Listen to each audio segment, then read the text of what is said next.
안녕하세요. 사연 읽어주는 남녀입니다. 오늘도 와주셔서 감사드리며 그럼 오늘의 사연 바로 시작하겠습니다. 안녕하세요. 저는 40대 중반 여성입니다.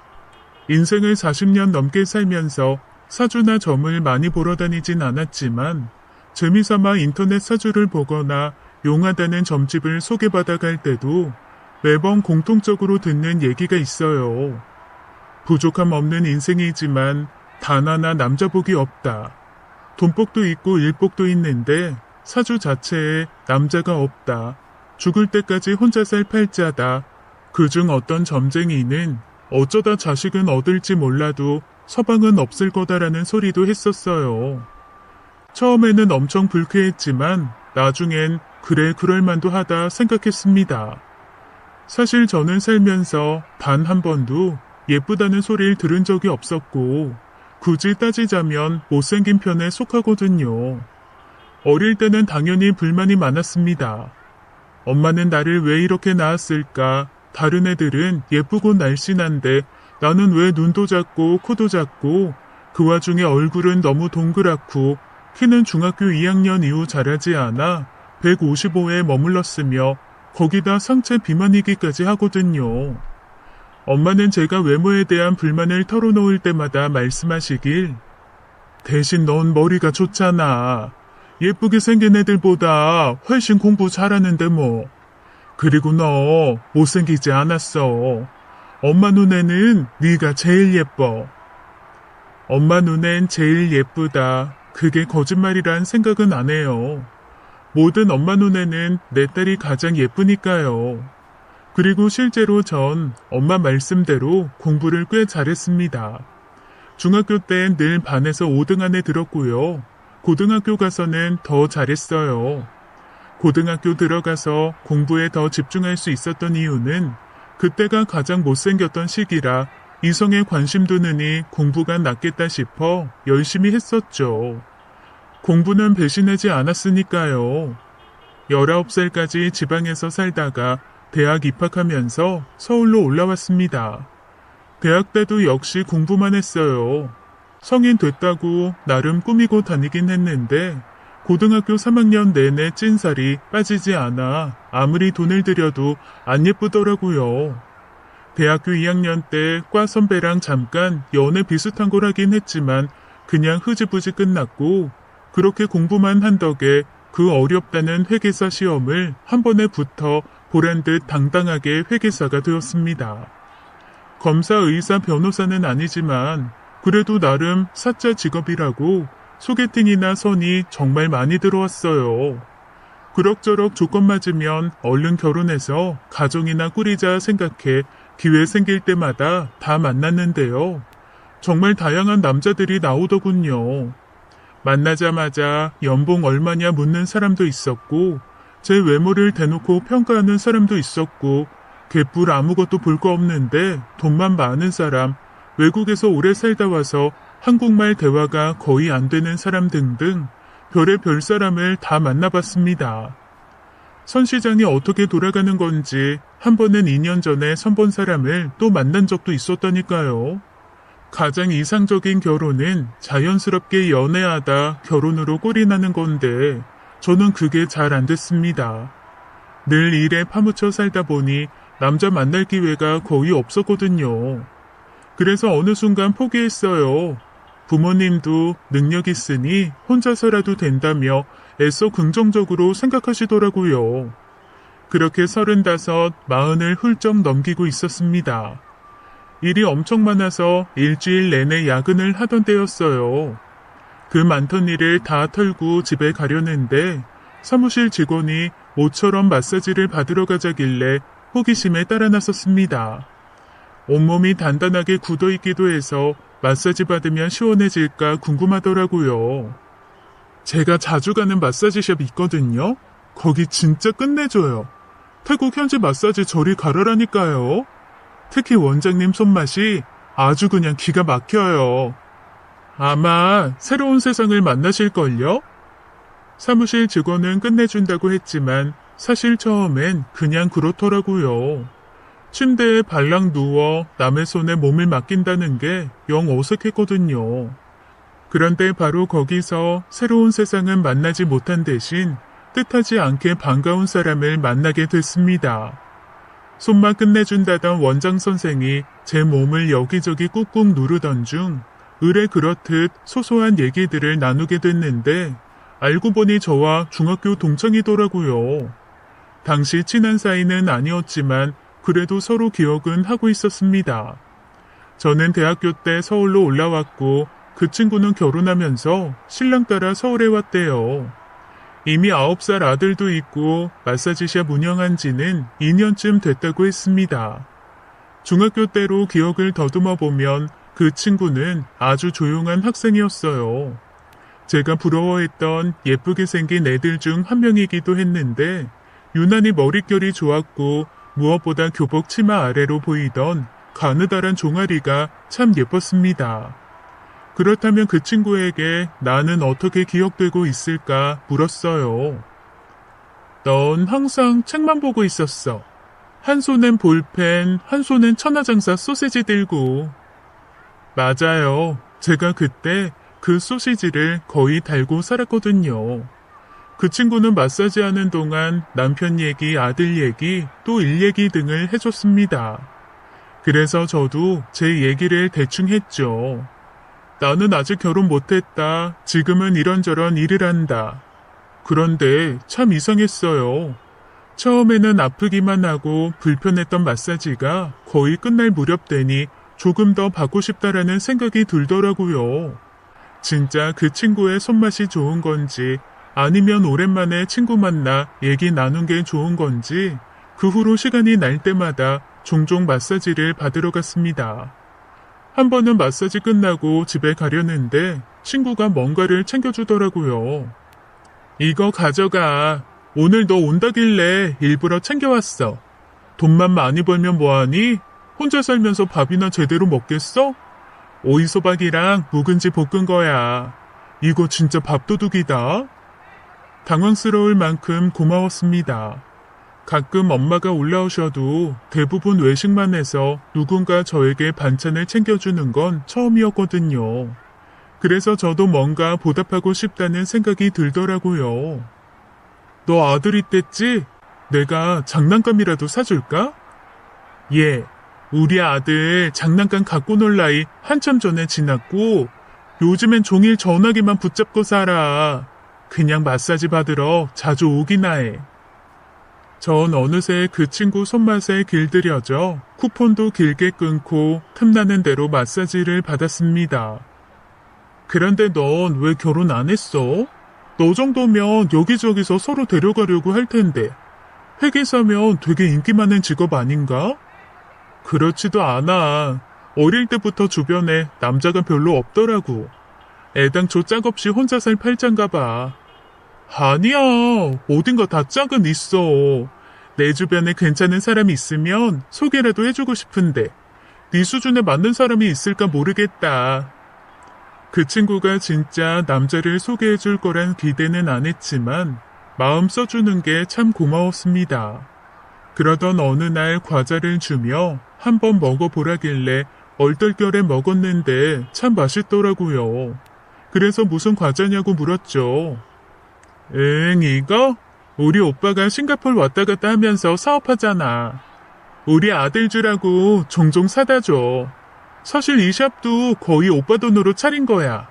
어릴 땐 맨날 나 구박하고 그랬는데 그래도 나이 드니까 오빠밖에 없더라. 왜 그런 집 있잖아요. 모든 정성을 아들한테만 쏟는 집. 친구네가 딱 그랬답니다. 하나밖에 없는 아들이라고 비싼 과외 시켜 좋은 대학 보내고 시골 땅 팔아서 유학 보내고 반면에 딸은 대학을 가든지 말든지 신경도 안 썼다네요. 정성 쏟은 만큼 오빠는 유명 대기업에 취직했고 몇 년 전부터 자기 사업을 시작했는데 나름 꽤 잘 나가서 현재 성수동 어딘가 연예인들 많이 사는 주상복합에 살고 있대요. 그래? 오빠 결혼했지? 너희 오빠 정도면 되게 괜찮은 여자랑 했겠네. 그랬지. 유학 때 만난 잘 나가는 집 여자랑 결혼했는데 재작년에 이혼했어. 올케가 사치가 좀 심했거든. 사실 사치 정도야 그냥 봐주고 넘어갈 수 있는데 골프 치러 다니면서 남자를 만났더라고. 그래도 오빠는 끝까지 이혼 못한다 했는데 죽어도 그 남자한테 가겠다는데 어떡해? 결국 도장 찍어줬지 뭐. 아마 애가 있었으면 이혼 안 했을지도 몰라. 그런데 다행히도 애가 없어서 그냥 깨끗이 헤어진 거지. 사실 오빤 결혼하자마자 바로 애 낳고 싶어 했는데 괜히 이 핑계 저 핑계 대면서 올케가 계속 피했거든. 결론적으로는 잘 됐지 뭐. 그래서 오빠가 유난히 우리 아들을 예뻐해. 제가 사실 결혼을 포기하긴 했지만 그래도 계속해서 선자리가 들어왔습니다. 그리고 저도 이제 나이가 많아서 언제부턴가는 상대가 총각이 아닌 이혼남, 사별남 등이었죠. 재혼시장 또한 참 다이나믹하더군요.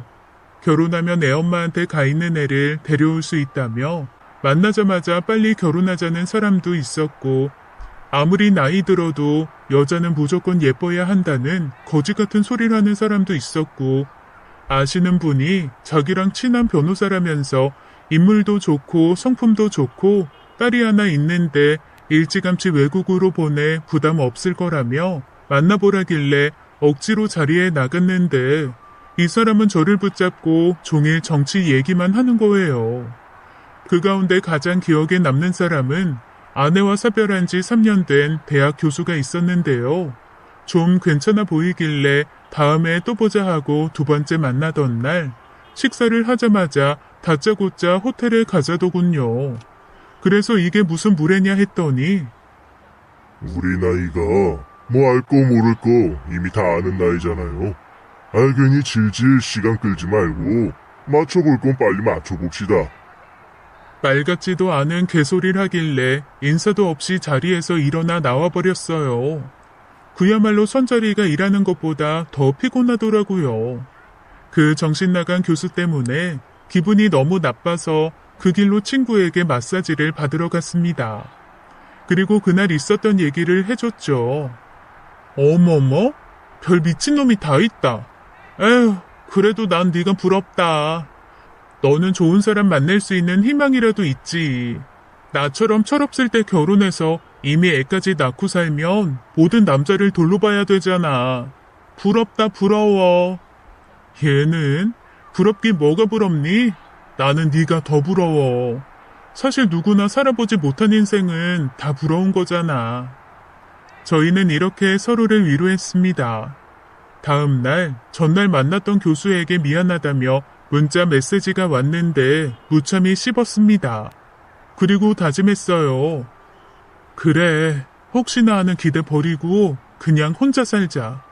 멀쩡한 사람이 40 넘도록 혼자 있을 리 없고 애 딸린 사람이라도 괜찮다 했던 생각도 너무 아니랬어. 남의 자식 키울 생각 말고 내 몸 하나만 잘 건사하자. 그런데 인연이라는 게 뭔지 그 후 7개월 뒤 저는 결혼이라는 걸 하게 됐습니다. 며칠 밤을 새서 일을 마무리하고 홀가분한 기분으로 마사지를 받으러 갔어요. 그때 친구가 그동안 고민 많이 했다며 아주 조심스럽게 얘기를 꺼내더라고요. 내가 이런 말 한다고 이상하게 듣지 말아줘. 그냥 대충 생각한 거 아니고 나름 심사숙고하고 얘기하는 거야. 네가 그동안 선본 남자들 얘기할 때마다 뭐 그런 남자들이 있나 분명 어딘가 괜찮은 사람이 있을 텐데 왜 자꾸 그런 남자들만 들러붙나 했거든. 그리고 그때마다 자꾸 우리 오빠 생각나더라고. 그래서 말인데 너 우리 오빠 한번 만나보는 거 어때?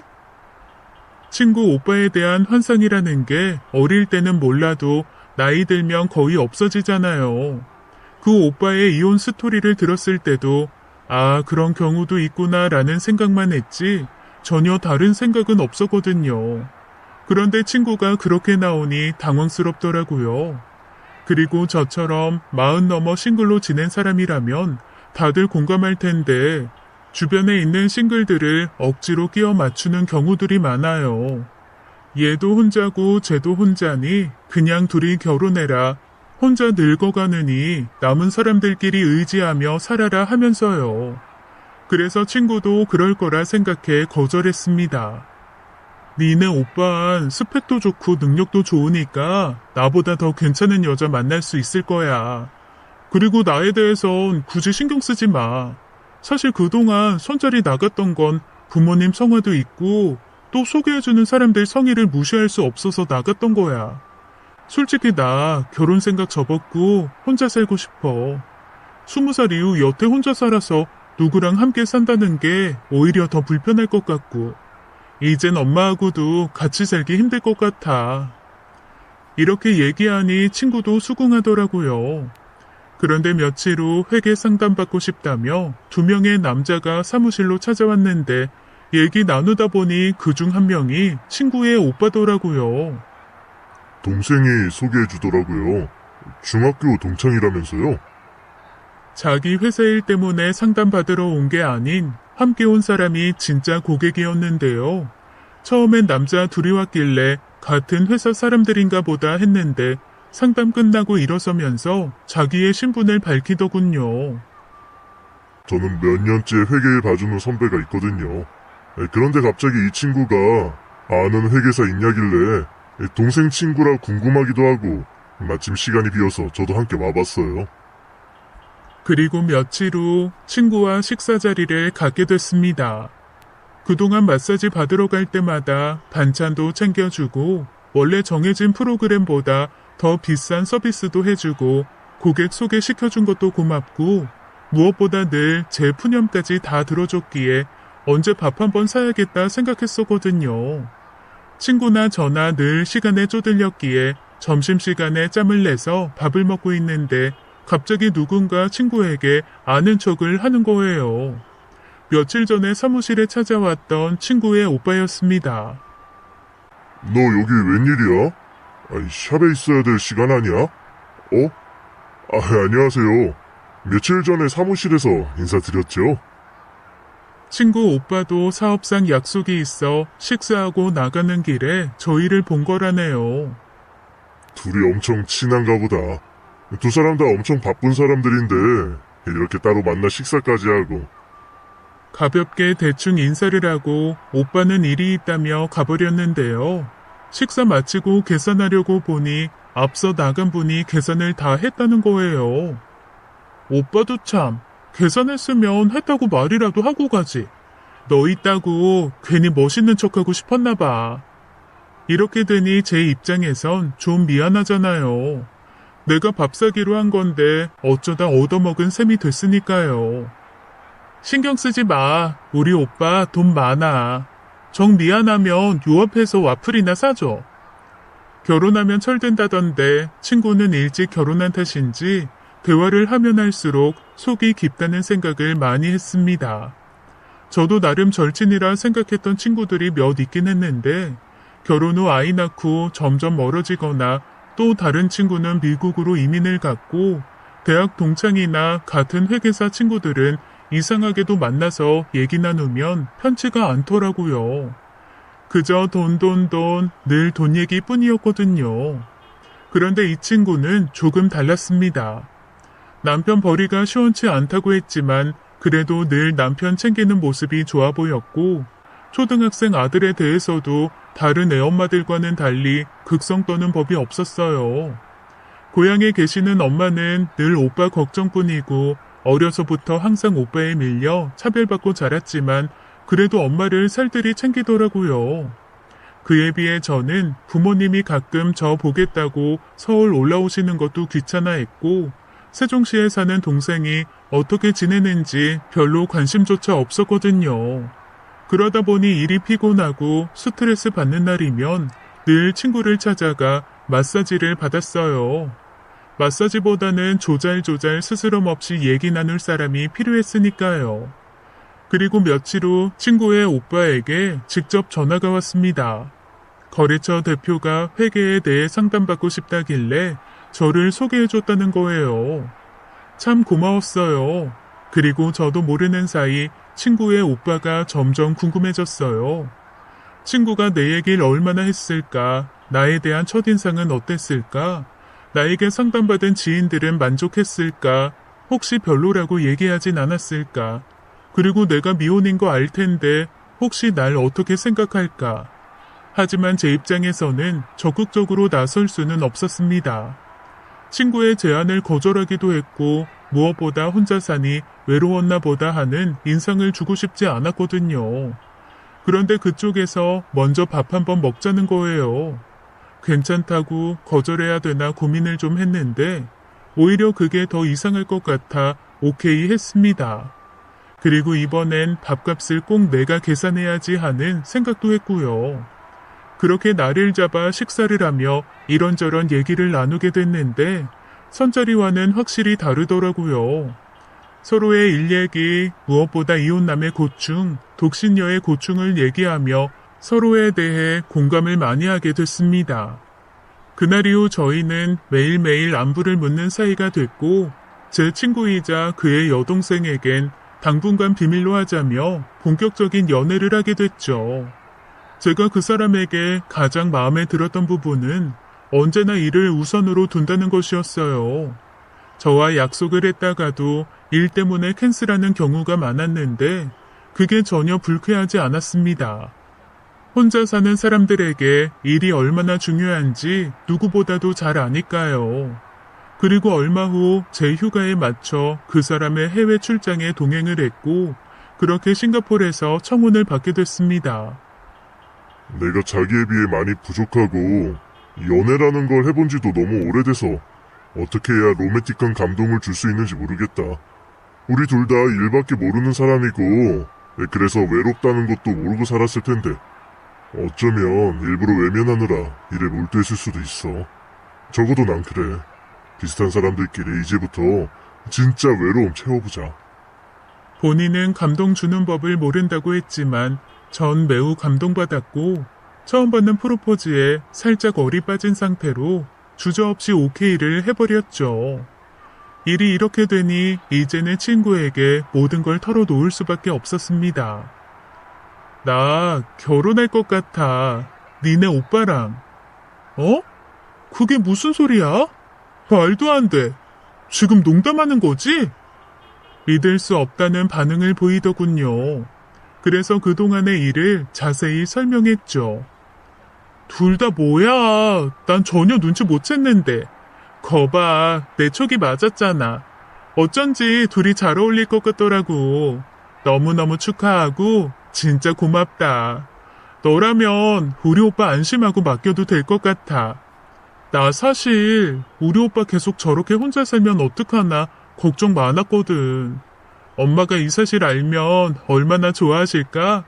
고마워. 정말 고마워.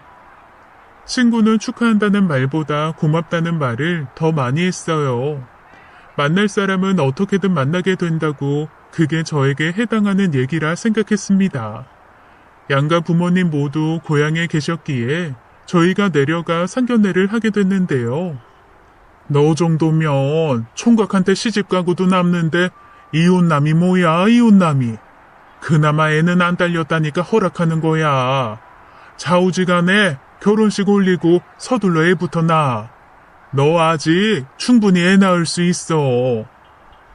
사실 결혼을 결심하긴 했지만 아이에 대해선 깊게 생각해보지 않았습니다. 그냥 생기면 낳고 안 생기면 말고 했지만 솔직히 제가 나이도 있고 해서 아이가 쉽게 생길 거란 기대는 안 했어요. 일단 결혼식은 그 사람이 두 번째 결혼이라 조촐하게 가족끼리 모여 올렸습니다. 그래서 저희 사무실 사람들도 초대 못했지만 별로 섭섭하지는 않았어요. 결혼식은 무조건 화려해야 하고 그동안 뿌린 축의금 싹 다 걷어야 된다는 생각 같은 건 애당초 없었으니까요. 남편이 살던 주상복합은 월세였는데 마침 계약이 끝난다고 했고 사무실을 조금 넓은 곳으로 옮길 계획이었다길래 월세 보증금은 그쪽에 보태는 걸로 하면서 신혼살림은 제가 살던 아파트에서 시작하게 됐습니다. 엄마는 굳이 왜 그래야 하냐, 집은 남자가 해오는 거 아니냐고 하셨지만 어차피 제 명의니까 상관없었고 따로 혼수할 필요도 없어서 그다지 손해볼 건 없었어요. 신혼의 달콤함 그 전까지는 참 유치한 말이라 생각했는데 유치하면서도 무척 달콤하긴 하더라고요.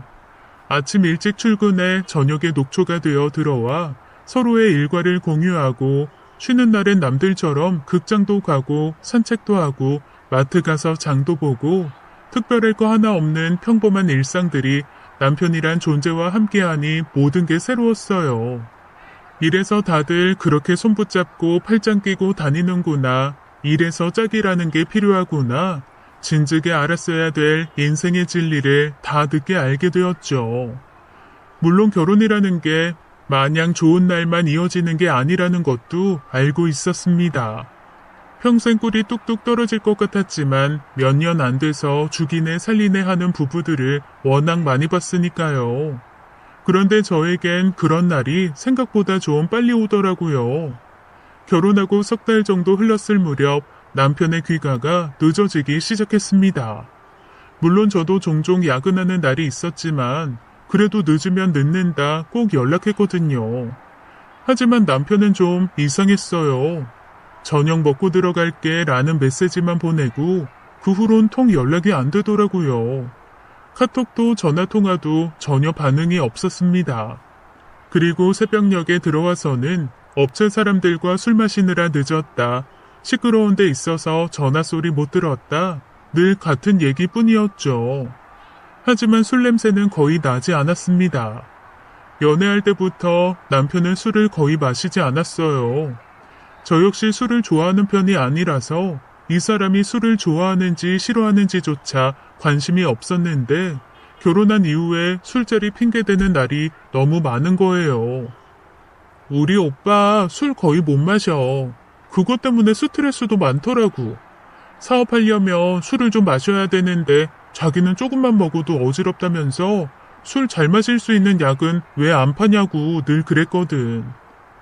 나름 이해는 됐어요. 남자들 사회생활이라는 게 다 그러니까 일반 직장인도 아닌 사업하는 사람이니까. 그런데 어느 날은 날이 밝도록 안 들어오더라고요.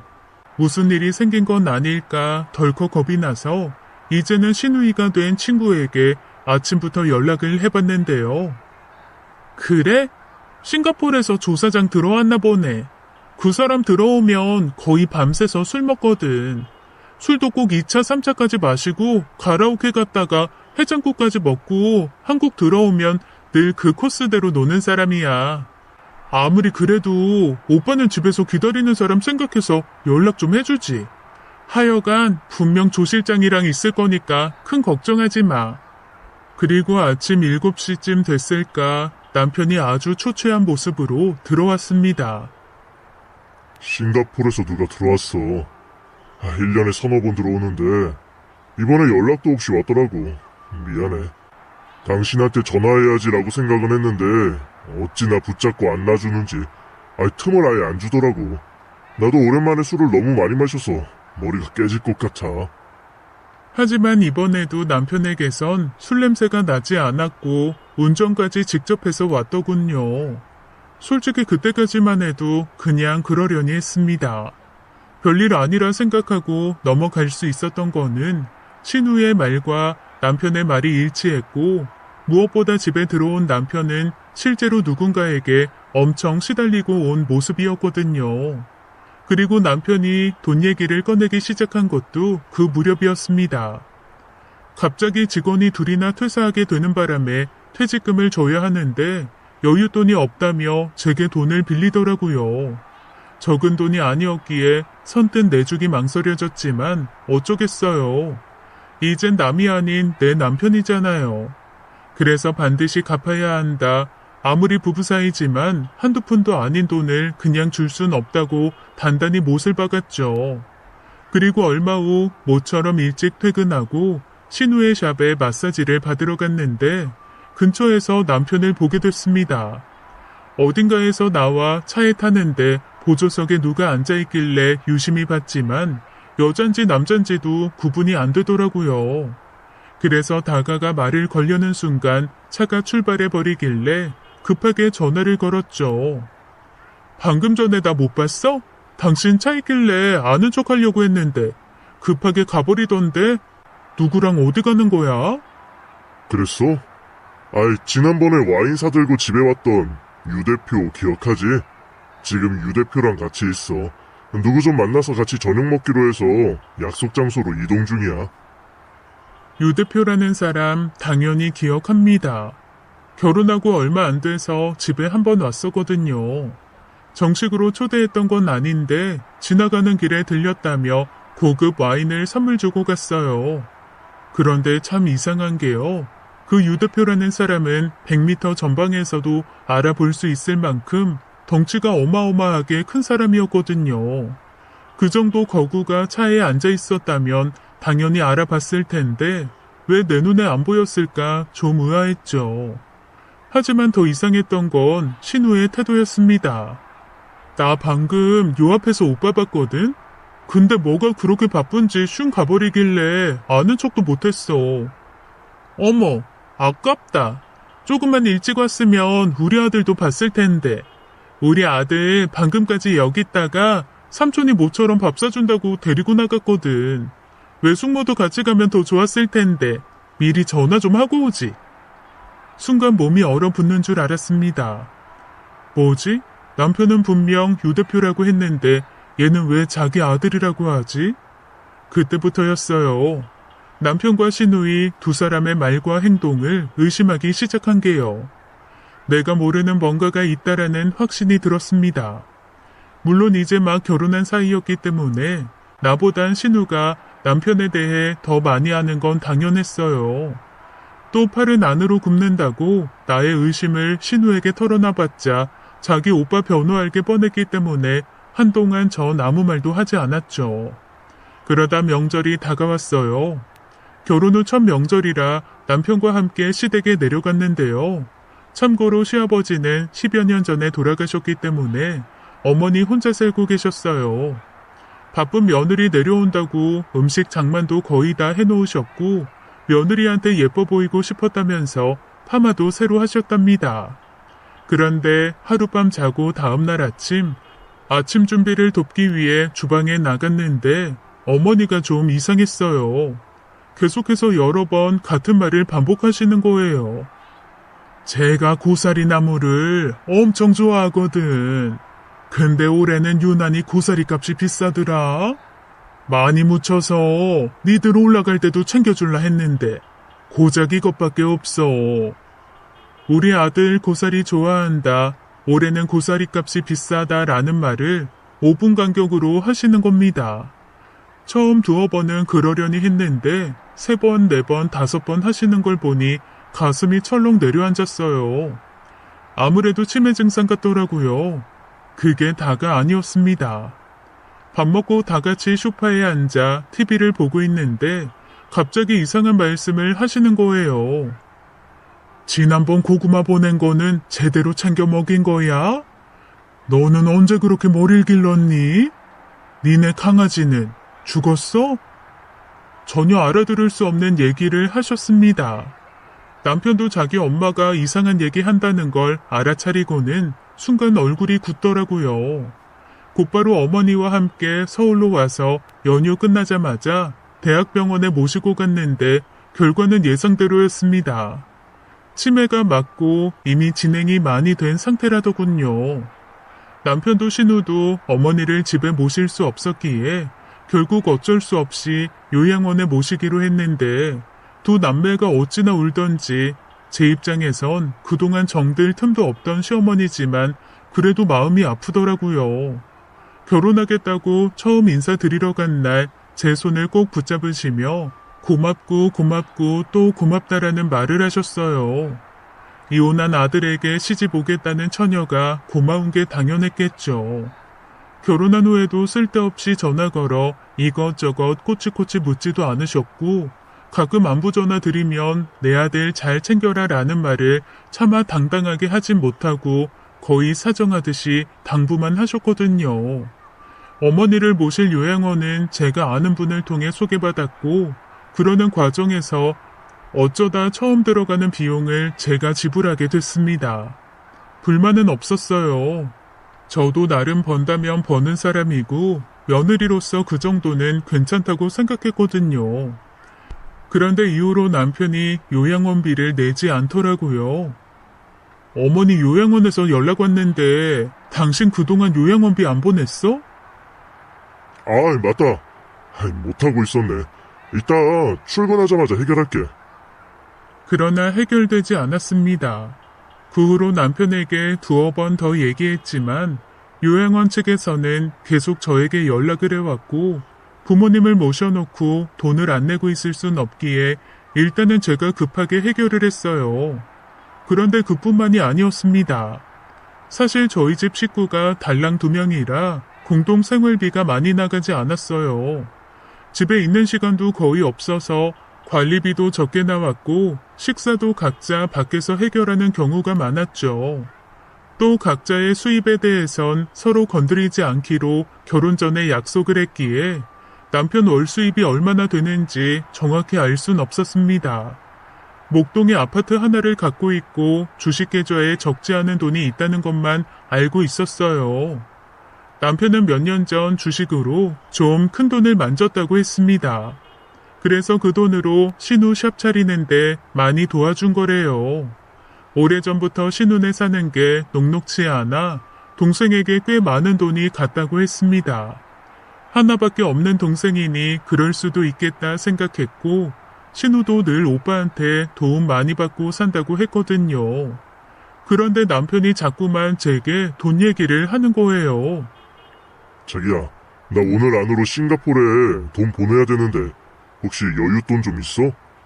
나는 그나마 있던 거 지난주에 다 주식 계좌에 넣었거든. 다음 주에 바로 줄게. 당신 전에 직원들 퇴직금 준다고 빌려간 돈은 왜 안 줘? 돈 있으면 내 돈부터 갚고 주식에 넣었어야 되는 게 맞지 않아? 그러려고 했지. 근데 주식이 그때 들어가는 게 적기였거든. 지금 한창 오르고 있으니까 그것까지 다 합해서 다음 주에 줄게. 안 그래도 주식에 들어간 돈 이제 슬슬 빼야 될 타이밍이긴 하거든. 전 어쩔 수 없이 남편에게 또 돈을 보냈습니다. 그리고 그럴 수밖에 없었던 이유가 또 하나 있었어요. 시어머니가 요양원에 들어가는 걸 보면서 느낀 바가 있습니다. 내가 나중에 저렇게 되면 누가 날 돌봐줄까? 24시간 옆에 붙어서 챙겨주진 못해도 병원 데려가고 요양원에 보내줄 사람이라도 있어야 할 텐데 답은 하나밖에 없더라고요. 아이였습니다. 그래서 아이를 가져야겠다는 생각이 들었고 산부인과에 가서 검사도 받았어요. 아직 충분히 가능한 상태라고 하더군요. 그래서 장차 아이 아빠 될 사람이니 니꺼 내꺼 따지는 게 너무 속물 같다는 생각이 들었거든요. 그리고 아이 문제에 대해 남편에게 조심스레 얘기를 꺼냈습니다. 나 어제 산부인과 다녀왔어. 아직 충분히 아이 낳을 수 있대. 나 아기 갖고 싶어. 그래. 사실 나도 그 비슷한 생각했어. 우리 더 늦어지기 전에 노력해보자.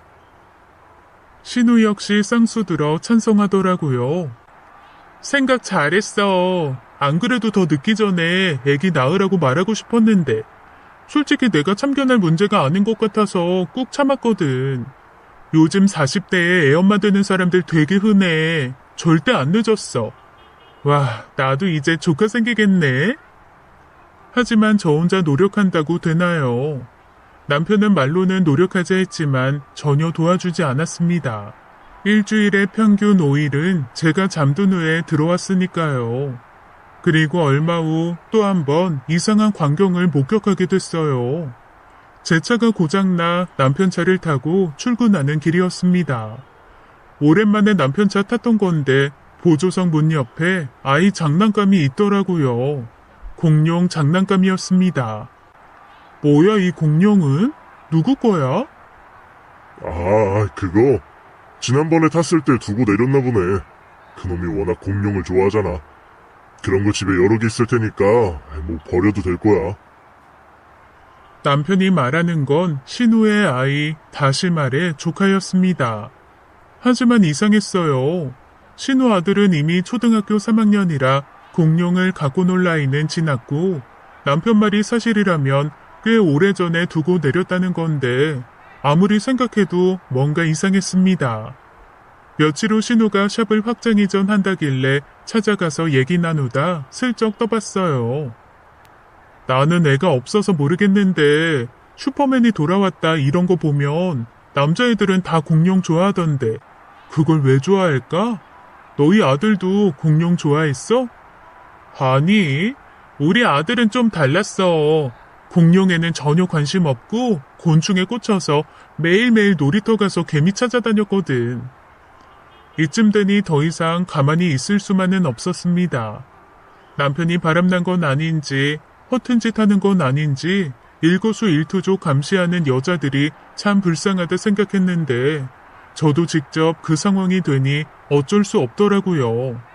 남편에게 저녁 약속 있어 늦을 거야 라는 메시지를 받은 날 일부러 2시간 후 전화를 걸었습니다. 역시나 안 받더군요. 카톡도 보냈죠. 한참이 지나도 일은 없어지질 않았어요. 그래서 신우에게 전화를 걸어 남편 흉보듯 푸념을 늘어놨습니다. 답답해서 전화했어. 이 사람 또 연락이 안 되네. 혹시 오늘 오빠랑 통화했어? 아, 안 그래도 낮에 잠깐 통화했는데 요즘 회사가 좀 힘들어서 여기저기 사람 만나는 것 같더라. 오빠가 사람 만날 땐 전화기 아예 꺼놓는 경우도 있고 그러거든. 그나저나 요즘 사업 힘들다던데 뭐 들은 얘기 없어? 촉이라는 걸 무시할 순 없더라고요. 신우 말이 다 거짓말이라는 게 단박에 느껴졌거든요. 그래서 늦은 시간임에도 신우의 샵으로 달려갔습니다. 어? 이 시간에 어쩐 일이야? 그냥 집에 있기 답답해서 와봤어. 샵 이전하느라 정리할 거 많을 텐데 내가 뭐 도와줄 건 없어? 그런 거 없어. 정리할 건 이미 다 했지. 근데 나 지금 마지막 손님 받아야 되거든. 금방 끝날 거니까 조금만 기다려줘. 사실 서둘러 신우샵으로 간 건 그만한 이유가 있었어요. 신우가 손님방에 들어갈 때 늘 휴대폰을 카운터에 두고 가거든요. 그리고 전에 신우가 했던 얘기가 생각났습니다. 우리 아들이 시도 때도 없이 전화하거든. 마사지 하다 보면 손에 오일이 묻어서 패턴 푸는 게 귀찮더라고. 그래서 난 패턴 안 걸어놔. 그 말대로 진짜 안 걸어놨더라고요. 그렇게 전 판도라의 상자를 쉽게 열 수 있었죠. 상자 속에 든 실체는 그야말로 충격 그 자체였습니다. 신우와 남편 사이에 오고 간 카톡의 마지막 대화는 40분 전이었어요. 그러니까 제가 전화했던 바로 그 시점이었죠. 방금 나한테 전화 왔었어. 오빠 손님 만나는 중이라고 했으니까 그렇게 알고 있어. 그리고 내일까지 800 해주고 꼭 손님 만나는 중이라고 했으니 그렇게 알고 있어라. 다시 말하면 손님 만나는 중이 아니라는 뜻이잖아요. 이어서 계속 읽었는데 돈 얘기를 참 많이도 나눴더군요. 그리고 눈에 꽂히는 반복되는 단어들. 목동, 비니 엄마, 돈이었어요. 손이 바들바들 떨리다 못해 심하게 흔들렸지만 그 내용들을 최대한 많이 제 휴대폰에 담으려 노력했습니다. 그리고 알게 됐죠. 제 결혼은 처음부터 설계된 일이었다는 걸요. 결론부터 얘기하자면 일종의 프로젝트였습니다. 정확히는 신우의 계략이었죠. 남편 차에 있던 공룡의 주인은 따로 있었는데 다름 아닌 남편의 아들이었습니다. 그래도 이혼한 건 사실이더군요. 애엄마가 키우고 있더라고요. 신우가 저를 우연히 만나게 된 후 제가 돈도 많이 벌고 싱글이란 걸 알게 되자 일부러 자기 오빠에게 붙여준 거였어요. 아이 양육비도 줘야 하고 신우네도 거의 남편 돈으로 먹고 사는 것 같은데 남편 사업은 점점 기울고 늘 돈에 쪼들려 힘들던 차에 제가 구세주처럼 짠 나타났던 거죠. 오빠, 걔 돈밖에 없는 애라니까. 무조건 내가 시키는 대로만 해. 하다 이런 메시지까지 있더군요. 그러니까 되짚어보자면 신우와 처음으로 식사할 때 우연히 남편을 만났던 것도 또 남편이 제 사무실로 친구를 데려와 상담을 받았던 것도 모두 신우의 계획 아래 진행된 일이었습니다. 싱가포르에서 받았던 청혼도 신우가 코치한 그대로였고 직원들 퇴직금 핑계대며 나에게 가져간 돈도 신우에게 갖고 하물며 시어머니 요양원비마저 일부러 안 냈다는 정황이 담긴 카톡도 있더라고요.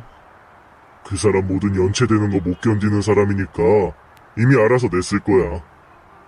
꼴의 남편이라고 저에 대해 잘 알고 있긴 하더군요. 샵 근처에서 남편을 목격한 날, 그날은 빈이라는 아이를 데리고 샵에 들렀다가 가는 길이었는데 생각지도 못하게 제 눈에 띄게 되었고, 남편은 대충 유 대표 핑계를 댔지만 신우는 얼떨결에 자기 아들 핑계를 댔던 거였어요. 일주일에 여러 번 아들을 만나러 갔고 그때마다 연락이 안 됐던 거였습니다. 침착하자 여러 번 깊은 심호흡을 했어요. 잠시 후 신우가 나오더군요. 아, 이제 끝났다.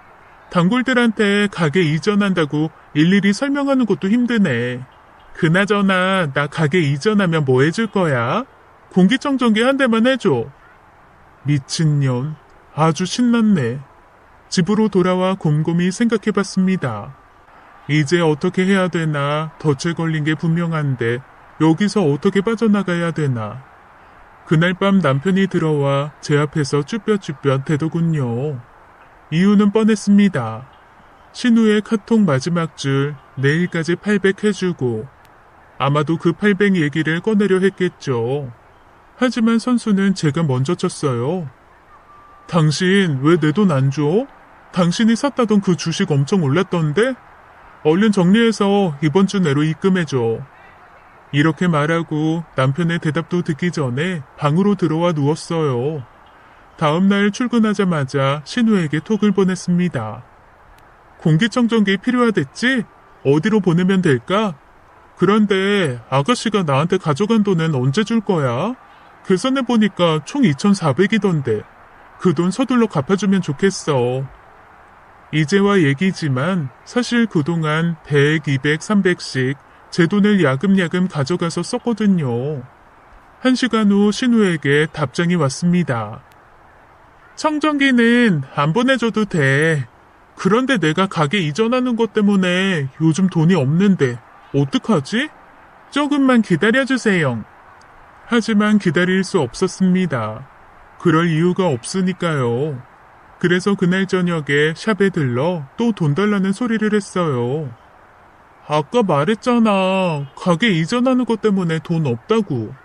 근데 갑자기 왜? 올케는 급하게 돈 들어갈 데 없잖아. 급하게 들어갈 데 없는 돈이지만 엄연히 내 돈이잖아. 그리고 말이 나와서 말인데 어머니 요양원비는 왜 자꾸 밀리는 거야? 아가씨도 그렇고 그 사람도 그렇고. 아들이든 딸이든 둘 중 한 명은 책임지고 내야지. 왜 며느리인 내가 내게 해? 난감해 하더군요. 당연히 할 말이 없겠죠. 제가 예고도 없이 느닷없는 팩트 폭행을 때렸으니까요. 잠시 정적이 흘렀지만 제 귀에는 신우의 머리 굴리는 소리가 들려왔습니다. 잠시 후 기껏 한다는 말이 참 우습더군요. 혹시 오빠랑 싸웠어? 으이구, 드디어 부부싸움이란 거 했나 보네. 하긴 이제 슬슬 그런 거 할 때다. 그치? 부부싸움 하지 않았어. 하지만 니네 오빠랑은 그만 살까 싶네. 아무리 생각해도 혼자 사는 게 편한 것 같아. 신우는 어떻게든 대충 넘겨보려 했겠지만 전 말려들지 않았습니다. 제가 집에 도착했을 때쯤엔 신우가 자기 오빠에게 이런 얘기를 전달했을 거고, 아니나 다를까 그날 남편이 일찍 들어왔길래 웃으면서 말했어요. 자기야, 예전부터 궁금했는데 목동 아파트 자기 명의는 맞아? 아이, 갑자기 그게 무슨 소리야? 혹시 이혼하면서 애엄마한테 뺏긴 건 아닌가 싶어서. 순간 남편의 얼굴 표정이 궁금했는데 차마 못 보겠더라고요. 그저 아무 말도 못하고 서 있던 남편이 마냥 불쌍하단 생각이 들었습니다. 하지만 아니다 이러지 말자, 자꾸 불쌍하단 생각하면 나만 바보 된다 다짐하면서 계속 물었어요. 빈이 걔는 몇 살이야? 아직 많이 어린가? 아빠를 자주 찾나 보네. 제 입에서 빈이라는 말까지 나왔으니 남편도 더 이상은 숨길 수 없다는 걸 알았나 봅니다. 모든 걸 체념한 듯 소파에 털썩 앉더군요. 그리고 어떻게 알았냐라고 물을 줄 알았는데 입을 열고 처음 한다는 소리는 참 의외였어요. 비니가 날 찾는 게 아니야. 내가 보고 싶어서 가는 거야. 내 아들이니까. 이 상황에 칭찬할 건 아니지만 그래도 솔직히 말하니 다행이더군요. 그리고 집안을 쭉 훑어봤습니다. 신기하게도 혼자 살던 때랑 결혼한 후랑 거의 바뀐 게 없더라고요. 다시 말해 남편은 몸만 나가면 되는 거였던 거죠. 내가 얼마나 알고 있는지 궁금하지? 그래야 당신도 당신 동생도 어디서부터 어떤 핑계거리를 찾아야 되나 연구해야 될 테니까. 자기야, 일단 내 얘기부터 들어봐. 다 설명할게. 아니? 듣는다고 달라질 게 있나? 들어봤자 기분만 더 나빠질 것 같고 그냥 당신이 서둘러 나가주는 게 좋겠어. 나 불편하게 사는 거 싫거든? 아무 말도 못하고 고개만 푹 숙이고 있던 남편을 보고 방으로 들어왔는데 아침에 일어나니 이미 나가고 없더군요. 그리고 전 신우에게 또 메시지를 보냈습니다. 오빠한테 얘기 다 들었을 테니까 긴 말 안 할게. 이번 주까지 돈 보내줘. 메시지를 보내고 10초도 안 돼서 곧바로 전화가 오더군요. 올케가 얼마나 어디까지 알고 있는지 모르지만 일단 오해부터 풀자. 오빠한테 애 있다는 거 숨긴 건 솔직히 널 놓치고 싶지 않아서 그랬던 거야. 내 맘 알지? 알지. 당연히 놓치고 싶지 않았겠지. 너희 남매한테 유일한 돈줄이었을 테니까. 아니야. 무슨 말을 그렇게 해. 그런 게 아니고 일단 내가 할 얘긴 다 했고 오빠한테 내 집에 있는 짐 서둘러 빼달라고 해줘. 아니면 네가 와서 직접 빼가든지. 그날 하루 종일 신우의 전화가 걸려왔지만 받지 않았습니다. 그리고 저녁에 두 남매가 사이좋게 집에 와서는 남편은 대역죄인 마냥 소파에 앉아 고개 숙인 채 있고 신우는 저를 붙잡고 울더라고요. 다 솔직히 말할게. 사실 내가 몇 년 전에 주식이랑 코인 투자했다가 돈을 좀 날렸어. 남편 알면 나 진짜 죽거든. 일단 오빠가 간신히 막아주긴 했는데 아직도 갚을 돈이 많아. 계산해보니까 두 사람이 가져간 내 돈이 1억 정도 되던데 그런데도 아직 갚을 돈이 남았다고? 대단하다. 대체 얼마를 날린 건지 모르겠지만 어쨌든 내가 상관할 바는 아니고 무조건 내 돈부터 갚아주면 좋겠어. 미안해. 당장은 돈이 없어. 조금만 기다려주면 안 될까? 너는 돈도 많잖아. 내가 돈이 많든 적든 넌 나한테 돈을 갚아야 돼. 내 통장 잔고는 네가 신경 쓸 일이 아니지. 그리고 돈이 없긴 왜 없어? 샵 팔아도 되고 저 사람 사무실 정리해도 되잖아. 그리고 어머니 요양원비 내가 넉 달치 냈거든? 그것도 얼른 줘. 자기야, 우리가 어떻게든 갚을 테니까 일단 시간을 좀 주면 안 될까? 미안하다, 시간을 달라. 제가 두 사람에게 들을 말이 그것밖에 없다는 걸 알기에 더 이상 말을 섞고 싶지 않았습니다. 왜? 왜 나는 돈도 주고 시간도 줘야 되는데? 아니, 그러고 싶지 않아. 하루라도 빨리 서두르는 게 좋을 거야. 이렇게 코너에 몰리니 신우가 갑자기 지 오빠에게 큰 소리를 치더군요. 그러게 목동엔 왜 그렇게 자주 갔어? 누가 반겨준다고? 애당초 바람을 왜 펴서 집도 뺏기고 아들도 뺏기고 이게 뭐야 이게? 아, 그랬구나. 바람나서 이혼했구나. 정말 가지가지 했더라고요. 그리고 신우 이 멍청아, 네 오빠 때문에 걸린 거라고 생각하지? 아니야, 네가 허술해서 걸린 거야. 한편으론 고맙더라고요. 그 허술함 덕에 제가 살았으니까요. 안방 드레스룸에 있는 당신 옷 트렁크에 대충 넣어놨어. 거실이랑 서재에 있는 것만 빼가면 될 거야. 둘이 알아서 챙겨가. 저는 방으로 들어와 방문을 잠궜습니다. 밖에서 둘이 다투는 소리와 신우의 울음소리가 들렸지만 나가진 않았어요. 물론 제 속도 말이 아니었기에 화장실에 들어가 샤워를 했습니다. 저도 모르게 눈물이 막 쏟아지더라고요. 생각해보니 신우만 허술했던 게 아니었어요. 진짜 허술했던 건 저였던 거죠. 늘 꼿꼿이 앞만 보고 살았는데 늘 당당하고 자신감 넘쳤는데 그깟 외로움 따위가 뭐라고 바보처럼 홀랑 넘어갔을까. 친구 없고 남편 없이도 잘 살아왔고 일 열심히 하면서 항상 보람 느끼고 살았는데 뭐 때문에 한순간에 처참히 무너졌을까. 남자 복 없다면 그냥 없는 대로 살걸. 그 대신 다른 복은 차고 넘쳤는데 왜 다 채우려 했을까. 자책감이 말도 못하게 밀려오더라고요. 빨개 벗은 상태로 밖으로 나가 소리치고 싶었습니다. 니들이 뭔데 날 갖고 놀았냐고. 내가 그렇게 병신처럼 보였냐고. 그러나 문제는 늘 감정을 앞세울 때 생기잖아요. 연애 감정 앞세워 일이 이렇게 됐으니 이번엔 어떻게든 어금니를 악물고 참았습니다. 두어 시간 후 두 사람이 나가는 문소리가 들리길래 조심스레 밖으로 나갔어요. 텅 비어있는 거실, 이건 쓸쓸함이 아닌 홀가분이다. 다시 한번 애써 마음을 다잡았습니다. 밤사이 남편과 신우에게 메시지가 도착해 있었어요. 용서해줘. 나 앞으로 목동도 안 가고 정말 잘할게. 나 당신 좋아했던 거 거짓말 아니야. 당신과 나 사이에 아이도 갖고 싶고 일도 최대한 잘 해결할게. 부탁이야. 조금만 기다려줘. 남편의 메시지에선 진심이 느껴지긴 했습니다. 하지만 신우의 메시지는 조금 다르더라고요. 우리 가족이잖아. 굳이 이렇게까지 매몰찰 필요 없잖아. 그리고 난 그렇다 쳐도 부부 사이의 동거래는 문제될 거 없지 않니? 그치. 부부 사이 동거래는 그럴 수 있지. 하지만 신우가 모르는 게 있었어요. 그래서 그게 뭔지 답장을 보내 알려주었습니다. 네 말이 맞아. 부부 사이 동거래는 크게 문제될 게 없어. 그런데 어쩌지? 그 사람하고 나 법적으로 부부가 아닌데. 사실 제가 아이를 갖자 마음먹고 남편에게 혼인신고를 하자고 재촉했었어요. 그런데 이상하게도 남편이 계속 미루더군요. 그때는 그냥 바빠서 그런가 보다 했는데 이제 생각해보니 알겠더라고요. 호적에 올라가 있는 아들 때문에 미뤘던 거구나.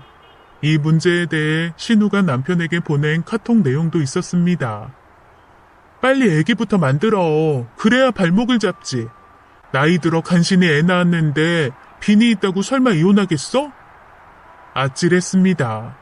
진짜 애라도 생겼으면 어쩔 뻔했나 싶더라고요. 결론적으로 이렇게 혼인신고를 미룬 덕에 남편과 저는 서류상 명백한 남이었던 거죠. 다시 말해 그동안 오간 돈은 부부가 증여가 아닌 분명 빚은 겁니다. 어떻게든 피해보고 싶어 머리를 썼겠으나 발등에 불 떨어진 걸 알게 된 신우는 가만히 있지 않았어요. 저보다 먼저 사무실에 도착해 저를 기다리고 있더군요. 그때 저를 보던 눈빛은 미안함의 눈빛이 아닌 바락의 눈빛이었어요. 그래서? 뭐 어쩌자는 거야? 돈 없다니까? 네가 뭘 얼마나 알고 있는지 모르겠지만 우린 잘못이 없어. 그냥 힘들다 쪼들린다 했던 것뿐인데 네 맘대로 준 거잖아. 우리가 네 돈을 뺏었니? 힘으로 뺏은 건 아니지만 머리 굴려 뺏은 건 맞잖아. 아니야? 머리를 굴리다니. 우리가 뭐? 이쯤 되니 끝까지 발악하는 신우에게 현실을 정확히 알려줄 필요가 있었습니다. 네가 잘 모르나 본데 마사지 하느라 손에 오일이 묻어서 패턴 풀기 귀찮다고 했지? 넌 그깟 오일보다 더 중요한 걸 놓친 거야. 전 남편과 신우의 카톡 내용을 출력해둔 종이를 건넸습니다. 변호사 만나러 가기 위해 미리 준비해 두었거든요. 갖고 가서 손님 없는 시간에 쭉 읽어봐. 나도 두어 번 정독했는데 나름 재밌더라. 남매 사이가 어찌나 돈독하든지. 자, 이제 내 패는 다 깠으니까 너도 고민 좀 해봐. 해결 방법이 있을까 모르겠다. 혼인신고는 안 했지만 분명 식도 올리고 같이 살았잖아. 그러면 오빠랑 너 사실혼 관계 아니야? 그것도 부부인 거잖아. 내가 회계사라고 주변에 회계사만 있을 것 같니? 변호사, 판사, 검사 다 있어. 물론 너도 돈 쓰면 변호사 정도 만날 수 있겠지. 일단 만나서 상담 받아봐. 네가 어떤 패를 들고 나올지 나도 궁금하다. 나 이제 일해야 되거든? 그만 가줄래? 읍소도 바락도 먹히지 않을 걸 인식한 신우는 손을 바르르 떨며 일어나 나가더군요. 얼마 후 신우에게 카톡이 왔습니다. 오늘 내용 증명 받았어. 샵 내놓긴 했는데 언제 나갈진 모르겠다. 나가는 대로 네 돈부터 갚을게. 오빠도 사무실 정리하기로 했는데 지금은 고시원에 있거든.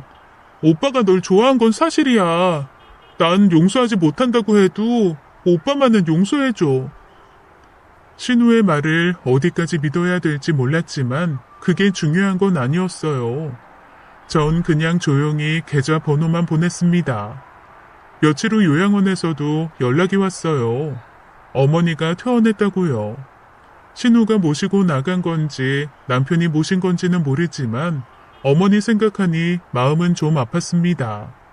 그리고 오늘 오전에 남편으로부터 메시지가 왔어요. 방금 전에 돈 보냈어. 돈이 조금 모자랄 건데 남은 돈도 서두를게. 미안하다는 말 해봤자라는 거 아는데 그래도 미안해. 건강 잘 챙겨.